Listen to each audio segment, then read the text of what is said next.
ಈ ವಿಡಿಯೋ ನೋಡಿ. उस समय से मुझे इस बात पे आता है कि जब किसी इंसान से ಇದರಲ್ಲಿ ಆಕೆ ನನ್ಗೆ ದೇಹದಿಂದ ಬರೋ ವಾಸನೆ ಅಂದ್ರೆ ಆಗಲ್ಲ ಅಂತ ಹೇಳಿದ್. ಈಗ ಈ ಫೋಟೋಸ್ ನೋಡಿ.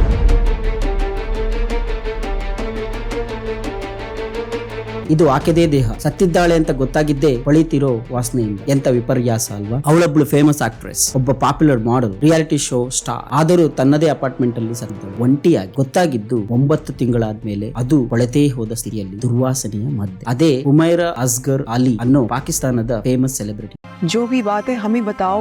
ಹುಮೈರಾ ಪಾಕ್ ಡ್ರಾಮಾ ಲೋಕದಲ್ಲಿ ಫೇಮಸ್ ಮುಖ. ಬೇನಾಮ್, ಗುರು, ತಮಾಷಾ ಜೊತೆಗೆ ಹಲವಾರು ಸೀರಿಯಲ್ಸ್ ಗಳಲ್ಲಿ ಆಕ್ಟ್ ಮಾಡಿದವರು. 7 ಲಕ್ಷಕ್ಕಿಂತಲೂ ಹೆಚ್ಚು Instagram followers, endless endorsements and awards. ಆಕೆ ಪಬ್ಲಿಕ್ ನಲ್ಲಿ ಮಿಂಚುತ್ತಿದ್ರು, ಪ್ರೈವೇಟ್ ನಲ್ಲಿ ನಿಧಾನವಾಗಿ ಕಣ್ಮರಿ ಆಗ್ತಾ ಇದ್ದು. 2018 ನೇಮು ಫೇಮು ಸಿಕ್ಕ ಮೇಲೆ ಮುಂದೆ ಬೆಳೆಯೋಕೆ ಅಂತ ಲಾಹೋರ್ ಇಂದ ಕರಾಚಿಗೆ ಬಂದು ಧಾ ಅಂದ್ರೆ DHA ಅನ್ನೋ ಫ್ಲಾಟ್ ನಲ್ಲಿ ಒಂಟಿಯಾಗಿ ಬದುಕಲು ಶುರು ಮಾಡಿದ್ದ ಹುಮೈರಾ, ಆಕೆಗೆ ಎಲ್ಲವೂ ಇದ್ವು, ಎಲ್ಲರೂ ಇದ್ದು, ತುಂಬಾ ಕಾಂಟ್ಯಾಕ್ಟ್ಸ್ ಕೂಡ ಇದ್ದು, ಡೈರೆಕ್ಟರ್ಸ್, ಇನ್ಫ್ಲೂಯೆನ್ಸರ್ಸ್, ಫ್ಯಾನ್ಸ್. ಆದ್ರೆ ಆಕೆ ಮೆಸೇಜ್ ಗೆ ರಿಪ್ಲೈ ಮಾಡ್ತಿಲ್ಲ, ಕಾಲ್ಗಳಿಗೆ ಆನ್ಸರ್ ಮಾಡ್ತಿಲ್ಲ ಅಂದಾಗ್ಲೂ ಯಾರು ಚೆಕ್ ಮಾಡೋ ಗೋಜಿಗೆ ಹೋಗ್ಲಿಲ್ಲ. Not friends, not neighbours, not colleagues, not even Har own fans. ಪೊಲೀಸರ ಇನ್ಫಾರ್ಮೇಶನ್ ಪ್ರಕಾರ ಆಕೆ 2024 ಸೆಪ್ಟೆಂಬರ್ ಅಥವಾ ಅಕ್ಟೋಬರ್ ಇಂದಾನೇ ಮೆಸೇಜಸ್ ಗಳಿಗೆ ರಿಪ್ಲೈ ಮಾಡ್ತಿಲ್ಲ, ಕಾಲ್ಸ್ ಗಳಿಗೆ ಆನ್ಸರ್ ಮಾಡ್ತಿಲ್ಲ ಅಂತ ಹೇಳಿದ್ದಾರೆ. ಅಕ್ಕಪಕ್ಕದವರು ಸೈಲೆಂಟ್ ಆಗಿ ಖಾಲಿ ಮಾಡ್ಕೊಂಡು ಹೋಗಿರಬಹುದು ಅನ್ಕೊಂಡ್ರು. ಆಕೆಯ ಫ್ಯಾಮಿಲಿ ಬೇರೆ ಸಿಟಿಯಲ್ಲಿ ಇತ್ತು, ಕಾಂಟ್ಯಾಕ್ಟ್ಸ್ ಅಷ್ಟಕ್ಕಷ್ಟೇ. ತುಂಬಾ ಜನ ಇದೆಲ್ಲ ನಮಗೆ ಯಾಕೆ ಅನ್ಕೊಂಡ್ರು. ಆಕೆಯ ಮೌನ ಸಡನ್ ಕಣ್ಮರೆಯನ್ನ ಯಾರು ಗಮನಿಸಲೇ ಇಲ್ಲ, ತಲೆ ಕೆಡಿಸ್ಕೊಳ್ಳೂ ಇಲ್ಲ, ಯಾರು ಹೋಗಿ ಚೆಕ್ ಕೂಡ ಮಾಡ್ಲಿಲ್ಲ. ಯಾವಾಗ ತಿಂಗಳುಗಳೇ ಕಳೆದ್ರು ಹುಮೈರಾ ಬಾಡಿಗೆ ಕೊಡ್ತಿಲ್ವೋ, ಮನೆ ಓನರ್ ಬಾಗ್ಲು ತಟ್ಟಲಿಲ್ಲ, ಕೋರ್ಟ್ ಬಾಗ್ಲು ತಟ್ಟು. ಇವೆಲ್ಲ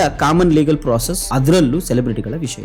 ಡೈರೆಕ್ಟ್ ಆಗಿ ಒಳನುಗ್ಗೋ ಧೈರ್ಯ ಮಾಡ್ಲಿಲ್ಲ. ಯಾಕಂದ್ರೆ ಸೆಲೆಬ್ರಿಟಿಗಳ ವಿಷಯದಲ್ಲಿ ತುಂಬಾ ಸಲ ಕಾಳಜಿಗಿಂತ ಪ್ರೈವಸಿ ಮತ್ತೆ ರೆಪ್ಯುಟೇಷನ್ ಮುಖ್ಯವಾಗಿದೆ. ಯಾವಾಗ ಕೋರ್ಟು ಆಕೆಯನ್ನು ಮನೆಯಿಂದ ಹೊರಹಾಕಲು ಅನುಮತಿ ಕೊಡ್ತೋ, ಮನೆ ಹತ್ರ ಜುಲೈ 8, 2025 ಅಧಿಕಾರಿಗಳು ಬಂದು ನೋಡಿದ್ರೆ ಕಾಣಿಸಿದ್ದು ಒಳಗಿಂದನೇ ಲಾಕ್ ಆಗಿರೋ ಡೋರ್, ಅದರಿಂದ ಎಂದೋ ಮರೆತು ಹೋಗಿರುವ ಒಂದು ಜೀವ. ದೇಹ ಸಂಪೂರ್ಣವಾಗಿ ಕೊಳತೋಗಿತ್ತು. ಬಾಡಿ ಪಾರ್ಟ್ಸ್ ಗಳೆಲ್ಲ ಲಿಕ್ವಿಡ್ ಫಾರ್ಮ್ ಗೆ ಬಂದು ಅಲ್ಲಲ್ಲಿ ನೀರಿನ ಹಾಗೆ ಹರಿತಾ ಇತ್ತು. ಮೂಳೆಗಳು ಪುಡಿಪುಡಿ ಆಗಕ್ಕೆ ಶುರುವಾಗಿದ್ದು. ಪೋಸ್ಟ್ ಮಾರ್ಟಮ್ ನಲ್ಲಿ ಡಾಕ್ಟರ್ ಹೇಳಿದ್ದು ಆಕೆ ಅಕ್ಟೋಬರ್ 2024 ತೀರ್ಕೊಂಡಿರಬಹುದು ಅಂತ. ಅಂದ್ರೆ ಸುಮಾರು 9 ತಿಂಗಳ ಹಿಂದೆ. ನಿಮಗೆ ನಿಮ್ಮ ಸುತ್ತಮುತ್ತ ಯಾರಾದ್ರೂ ಸೈಲೆಂಟ್ ಆಗಿರೋದು ಕಾಣಿಸಿದ್ರೆ ಕಾಲ್ ಮಾಡಿ ಅವ್ರ ಬಗ್ಗೆ ವಿಚಾರಿಸ್ತೀರಾ, ಅಥವಾ ಇದೇ ತರ ಯಾರೋ ಒಬ್ರು ಮಾಡ್ತಾರೆ ಬಿಡು ನಮಗೆ ಯಾಕೆ ಅಂತ ಸುಮ್ಮನಾಗಿರಾ? ಕಾಮೆಂಟ್ ಮಾಡಿ ಹೇಳಿ.